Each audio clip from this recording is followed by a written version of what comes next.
जम्मू कश्मीर से अनुच्छेद 370 को समाप्त करने के बाद पहली बार प्रधानमंत्री नरेंद्र मोदी जी दिल्ली में जम्मू कश्मीर के राजनीतिक दलों के साथ बातचीत करेंगे।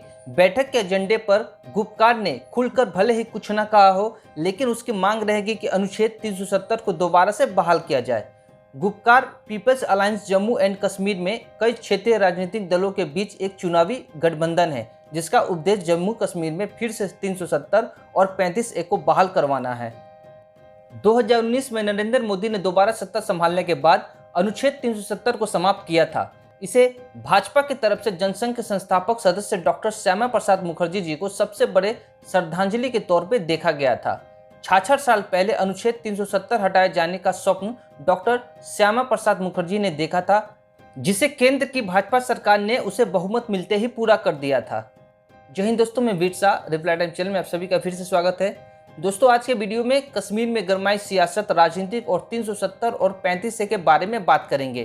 क्या थे अनुच्छेद 370 और 35A, इसके हटने से कश्मीर में क्या फर्क पड़ा और कौन थे डॉक्टर श्यामा प्रसाद मुखर्जी जी जिन्होंने अपना जीवन बलिदान कर दिया था 370 हटवाने के लिए।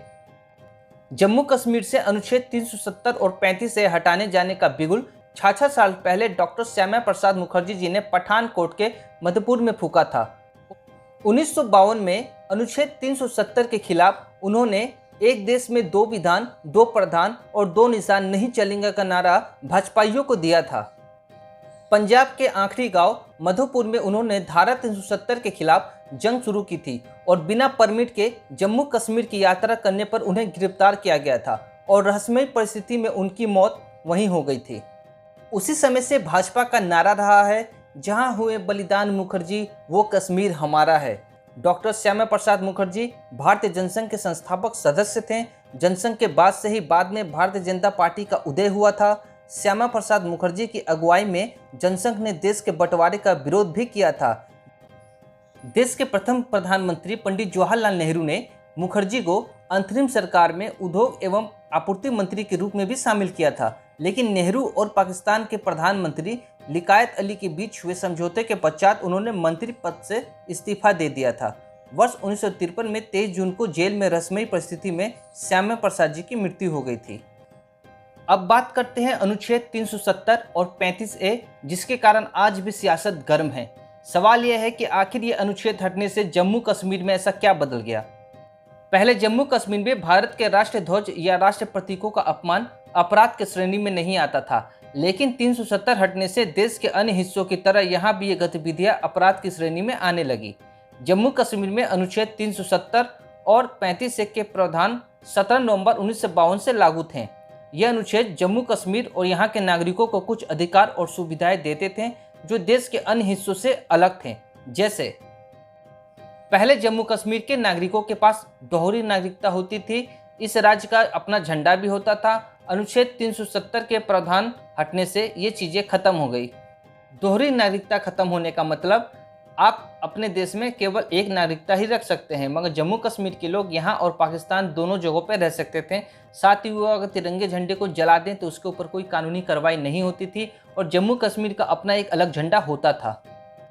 पहले जम्मू कश्मीर में भारत के राष्ट्र ध्वज या राष्ट्र प्रतीकों का अपमान अपराध की श्रेणी में नहीं आता था, लेकिन 370 हटने से देश के अन्य हिस्सों की तरह यहाँ भी ये गतिविधियाँ अपराध की श्रेणी में आने लगी।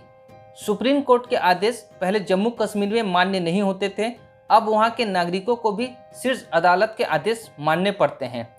पहले रक्षा, विदेश, संचार को छोड़कर अन्य मामलों में जम्मू कश्मीर विधानसभा की सहमति लेनी पड़ती थी। अब वहाँ केंद्र सरकार अपने कानून लागू कर सकती है। पहले जम्मू कश्मीर विधानसभा का कार्यकाल 6 साल का होता था। अब अनुच्छेद 370 के प्रावधान हटने से वहाँ भी अन्य सभी राज्यों की तरह विधानसभा का कार्यकाल 5 वर्षों का होगा। हालांकि अभी वहाँ विधानसभा नहीं है। अनुच्छेद 370 के प्रावधान निरस्त करने के साथ जम्मू कश्मीर को 2 केंद्र शासित प्रदेशों यानी जम्मू कश्मीर और लद्दाख में विभाजित कर दिया गया था। जम्मू कश्मीर दिल्ली और पुडुचेरी की तर्ज पर विधानसभा युक्त केंद्र शासित प्रदेश है, जबकि लद्दाख चंडीगढ़ की तरह बिना विधानसभा वाला केंद्र शासित प्रदेश है। पहले कश्मीर में हिंदू सिख अल्पसंख्यकों को 16% आरक्षण नहीं मिलता था, जबकि अनुच्छेद 370 के प्रावधान निरस्त होने से वहां भी अल्पसंख्यकों को आरक्षण का लाभ मिल पा रहा है। वहीं अनुच्छेद 35A के जरिए जम्मू कश्मीर के अस्थायी नागरिकता के नियम और नागरिकों के अधिकार तय होते हैं। जैसे इस प्रावधान के अनुसार 14 मई 1954 या उससे पहले 10 सालों से राज्य में रहने वाले और वहां की संपत्ति हासिल करने वालों को ही जम्मू कश्मीर का अस्थायी नागरिक बताया जाता था। इस निवासियों को विशेष अधिकार प्राप्त होते थे। अस्थायी निवासियों को ही राज्य में जमीन खरीदने, सरकारी नौकरी पाने, सरकारी योजनाओं का लाभ लेने के अधिकार मिले हुए थे। बाहरी अन्य लोगों को यहाँ जमीन खरीदने, सरकारी नौकरी पाने, संस्थानों में दाखिला लेने का अधिकार नहीं था। यानी जम्मू कश्मीर का अस्थायी नागरिक भारत के किसी भी राज्य में नौकरी कर सकते थे, मगर भारत के अन्य राज्य के नागरिक जम्मू कश्मीर में सरकारी नौकरी नहीं पा सकते थे। अगर जम्मू कश्मीर की कोई महिला भारत के किसी अन्य राज्य के व्यक्ति से शादी कर लेती थी तो उसके अपनी पैतृक संपत्ति पर से अधिकार छिन जाते थे, लेकिन पुरुषों के मामले में ऐसा नहीं था। यानी अगर पुरुष किसी अन्य से शादी कर ले तो उसका संपत्ति नहीं छीना जाता था। दूसरी ओर जम्मू कश्मीर की महिलाएं पाकिस्तान के नागरिक के साथ निकाह कर सकती थी, लेकिन सरकार द्वारा अनुच्छेद 35 से जम्मू कश्मीर से हटाए जाने से ये सारे नियम बदल गए।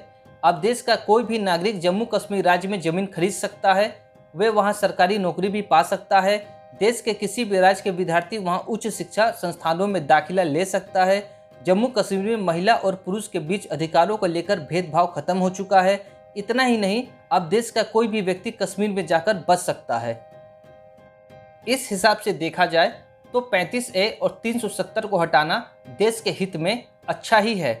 और तो और जब से 35A और 370 हटे हैं, देश में पत्थरबाजों की संख्या कम हुई है, घुसपैठिए अधिक से अधिक मारे गए हैं। अभी घाटी में सेना के मुताबिक 200 से भी कम आतंकवादी बचे हैं, जिनकी संख्या बहुत जल्द और भी कम हो जाएगी। दोस्तों, मैं इस वीडियो का दूसरा पार्ट लाऊंगा जिसमें मैं बताऊंगा कि कैसे 370 को हटाया गया था और भारत के किन राज्यों में 371 भी लागू हैं। वीडियो को लाइक कीजिएगा, शेयर कीजिएगा, चैनल को सब्सक्राइब कीजिएगा। मिलेंगे अगले वीडियो में, तब तक के लिए जय हिंद।